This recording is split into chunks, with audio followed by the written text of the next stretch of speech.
करण को मिट्टी का तेल और जलनवीर यूं ही नहीं कहा जाता। कुछ तो उसके अंदर खास बात है जिससे उसको जलनवीर कहा जाता है। तो साथियों नमस्कार, मैं डीडी सिंह स्वागत करता हूं आपका एक और नए वीडियो में। कल के एपिसोड में हमने जहां देखा दोबारा से शिल्पा रोती हुई नजर आती है और इस रिलेशन में जब से शिल्पा फंसी है तीनों के में बड़ा ही दुख हो रहा है उसको और वो रोते हुए नजर आती है साथियों। लेकिन करणवीर मेहरा का कुछ अच्छा पार्ट भी है। हालांकि करणवीर मेहरा के अंदर कमियां तो बहुत पड़ी हैं साथियों, लेकिन कल के एपिसोड में जहां शिल्पा जी जब रो रही होती हैं तो वहां उसके पास आता है बंदा। लेकिन शिल्पा जी रो क्यों रही थी? सबसे बड़ा कारण क्योंकि शिल्पा जी रो इस वजह से रही क्योंकि जो जलनवीर मेहरा है वो अपने मिट्टी का तेल डालता है, यानी वो अपनों को भी नहीं छोड़ता सुलगाने में, उनके आग लगाने में। वो क्या है साथियों, जलनवीर मेहरा विवियन और शिल्पा के रिश्ते को लेके कुछ ज्यादा ही जेलस है। इस वजह से वो बार बार उससे टोंट कसता रहता है। उसकी जलन की वजह से ही शिल्पा को वो टोंट करता रहता है। हालांकि अपने बचाव के लिए करणवीर मेहरा क्या कहते हैं कि मैं इसलिए कहता हूं कि जब कोई तुम्हारी रेस्पेक्ट नहीं कर रहा और जब तुम उससे सॉरी बोल रही हो तो मुझे बहुत बुरा लगता है। एंड सेकंड में तुम्हारी इज्जत के लिए, तुम्हारी रेस्पेक्ट के लिए लड़ रहा हूं। जबकि साथियों हमने देखा है आखिर शिल्पा और विवियन का कुछ न कुछ आपस में सॉफ्ट कॉर्नर है। अब वो है तो है, जलनवीर मेहरा क्यों उसके बीच में पड़े हुए हैं? तो करण जी को इतना वो पार्ट नहीं करना चाहिए। हालांकि शिल्पा जी ने भी बहुत किया है करण के लिए और करण ने कुछ नहीं किया। अगर बोला जाए तो करण ने कोई खास नहीं किया।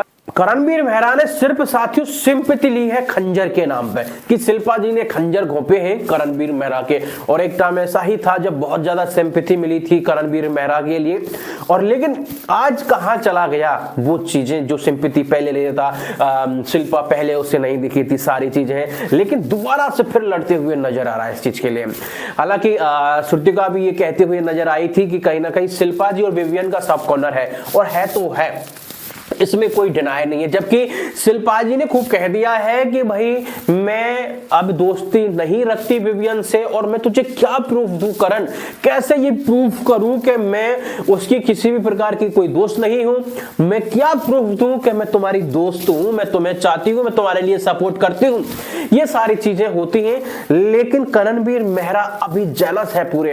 और साथियों ये जो टाइम गॉड का फाइनल टास्क हुआ है इसके अंदर तो और भी ज्यादा जलन हो गई है करणवीर मेहरा के। हालांकि मैं बता दूं करणवीर मेहरा और विवियन के बीच काफी लड़ाई हुई है, करणवीर मेहरा और अविनाश के बीच भी काफी लड़ाई हुई है। ये करणवीर मेहरा की गलती थी कि चुम को उन्होंने कंटेंडर बनाया, क्योंकि जब यार चुम को कंटेंडर बनाया है उन्होंने तो चुम भी आगे लड़ेगी टाइम गॉड के लिए। और लेडीज और जेंट्स में फर्क तो होता है यार। विवियन और चुम का जो ये टास्क चला तो चुम के चोट भी आई क्योंकि चुम नीचे गिर भी गई। हालांकि चुम के लिए मुझे बहुत बुरा लगा इस चीज के लिए, और चुम ने इतनी टक्कर ली वो भी बहुत बड़ी बात है। चुम ने जिस तरीके से टक्कर ली, और कहीं ना कहीं हम सोच रहे थे कि चुम अपने लिए नहीं खेल पाएगी, चुम वाकई में लास्ट तक डटी रही और अंत तक बहुत शानदार तरीके से खेली। उसके इस चीज के लिए काफी चोट भी आई, लेकिन बंदी घबराई नहीं और अच्छी तरीके से खेलती रही। ये भी कहीं ना कहीं चुम के लिए बहुत अच्छी चीज है। और ये अच्छी बात है कहीं ना कहीं जो चुम के फैंस हैं कि भाई चुम को जो हमेशा सामना करना पड़ रहा था कि चुम कुछ नहीं खेल रही है, चुम वैसे ही आगे बढ़ रही है, करणवीर मेहरा की वजह से आगे बढ़ रही है। लेकिन ये चीजें देखने के बाद कहीं ना कहीं मुझे भी अच्छा लगा कि चुम के अंदर दम तो है।